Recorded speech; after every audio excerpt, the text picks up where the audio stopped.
As of 2023, Africa's total debt amounted to about $1.8 trillion. Interestingly, as high as this figure may seem, it is actually lower than any world region. It would surprise you to know that Germany, a country in Europe, has a debt stock of about $2.9 trillion, which is far greater than all the debts of African countries put together. However, the problem is that African countries' debts are burdensome and put a lot of pressure on their economies because they are mainly owed to international rather than domestic lenders. In contrast, developed countries such as Germany, the United States, and the United Kingdom usually borrow from domestic creditors. And the difference between these two is that external lenders prefer to lend to developing countries in their own currency or international hard currencies, such as the dollar, while domestic lenders lend using the country's local currency. Now, more than 30% of Africa's total debt is owed to so-called development organizations like the World Bank and IMF, whose loans usually come with certain conditions that African countries must fulfill. According to reports, these loans from the IMF and the conditions attached with them have contributed massively to the bad state of most African economies. This is why Thomas Sankara, in his critique of debt, stated that debt is neo-colonialism, in which colonizers have transformed themselves into technical assistants. Under its current form, controlled and dominated by imperialism, debt is a skillfully managed reconquest of Africa. And this is why during his reign as president of Burkina Faso, Sankara rejected loans and assistance from IMF and World Bank, and even tried to persuade other African countries to collectively refuse to pay their financial debts to their former colonizers. In a bid to follow in Sankara's footsteps, Ibrahim Traoré, the current president of Burkina Faso, has taken a similar initiative. According to recent reports, Traoré has turned down financial assistance from the IMF, showcasing his commitment to safeguarding his country's long-term interests. For decades, African countries have been collecting loans from the World Bank and IMF in order to carry out one developmental project or the other. However, these loans usually come with stringent conditions such as reducing government expenditure on social infrastructure, which end up hurting the citizens of the country. However, like Thomas Sankara, Ibrahim Traoré believes that the IMF and the World Bank are agents of economic oppression who keep countries in perpetual debt through their structured operations. It is a well-known fact that once a country becomes indebted to the IMF and the World Bank, it becomes very difficult to break free from that debt because the economic policies which come with the loans and must be implemented by the government of that country actually hurt the economy rather than improve it. Hence, Traoré believes that countries that are indebted to these organizations will never achieve economic independence. This is the reason he made this bold decision, and it demonstrates his dedication to prioritizing the well-being of his people above all else. Aside from interfering in the economy of African countries, receiving loans and aid from the IMF and World Bank also opens the way for these organizations, which are headed by the West, to interfere in the political affairs of African countries. This interference has created a breed of African puppets who act in the interest of the West. However, Traoré has been quite vocal against the interference of the West in African matters and has made it clear that he will not tolerate any form of Western intervention in his country.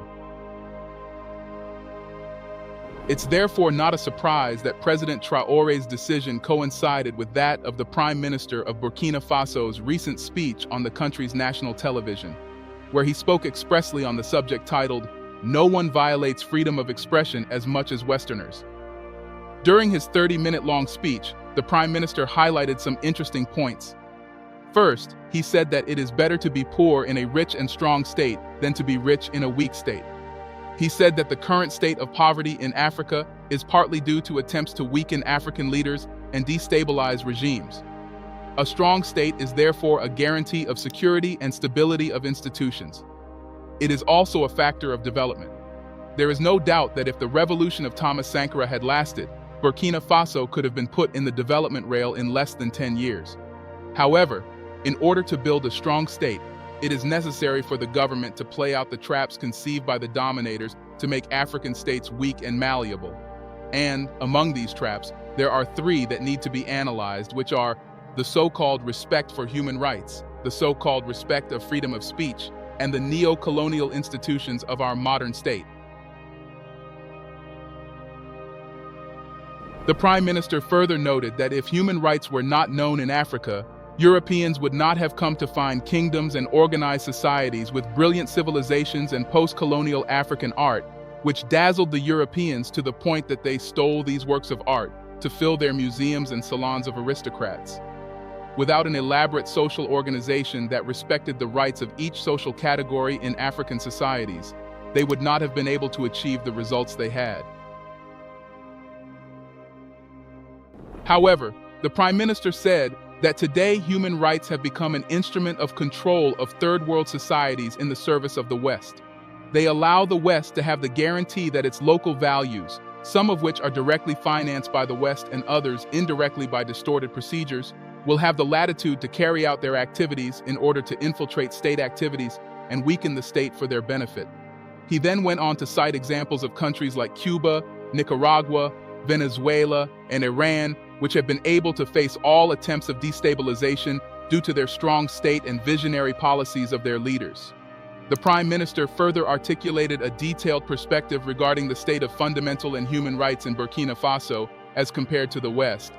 He emphasized that in Burkina Faso, fundamental rights are yet to be addressed, highlighting the essential aspects of human rights, including access to food, healthcare, education, and adequate housing for the citizens. The Prime Minister went on to criticize the stance of the West, pointing out that Western nations do not see these basic rights satisfied in their countries. He further spoke on the disparity in treatment when it comes to human rights violations. He said that in the West, violations are usually overlooked or handled with measures to maintain order, but similar violations in other regions are subject to severe condemnation. This clearly is a double standard on the part of the West, and there are many examples that highlight this. He gave an example of the United States, where individuals deemed a threat to national security are eliminated without due process, and there is little or no international scrutiny on these obvious acts of human rights violations. He also gave historical and even recent acts of foreign interventions by global powers like the United States and France in various countries, which end up being detrimental to local populations. Specifically, the Prime Minister mentioned France's involvement in coups across Francophone Africa, as well as its support for terrorism in the Sahel region, which has resulted in thousands of deaths and presents an ongoing challenge for the present populace. But that's not all. Even within France itself, the Prime Minister noted that there have been several instances of domestic unrest and government actions, citing examples of the Yellow Vest protest in 2018 and the controversial death of Jean Nahel in 2023, which led to further social upheaval in France. According to reports, there was excessive use of force and even torture to suppress protests, all of which suggest a lack of accountability for human rights violations within France. However, the Prime Minister noted that despite these obvious accounts of gross human rights violations from the West, international bodies and media have been quiet and silent regarding these issues. And it raises concerns about the selective focus on human rights based on geopolitical interest in addressing the broader implications of these issues. Therefore, there is a need for a more consistent and universal approach to upholding human rights principles across the globe.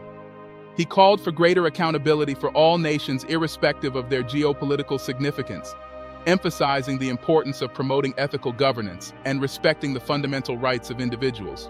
Regarding freedom of expression, the Prime Minister pointed out that since the Russian-Ukrainian conflict broke out, several Western countries, including France, have expelled Russian press organizations from their territories. In another incident, an activist lost their French nationality for expressing their views, and on March 20th, a local French elected official was suspended simply for accepting to observe Russian presidential scrutiny. All these actions are clearly human rights violations, yet, did France receive any condemnation? How many media houses carried the news? However, when Burkina Faso suspended BBC and VOA media, all the Western media houses carried the news, criticizing the military government for violating freedom of speech. According to the Prime Minister, it is obvious that it is not freedom of speech that the West defends, but rather their ideological, political, and economic interests. The so-called freedom of speech and human rights, always emphasized by the West, are often used to achieve these interests in other countries. What are your thoughts? Let us know in the comments section below. Don't forget to like, subscribe, and share this video.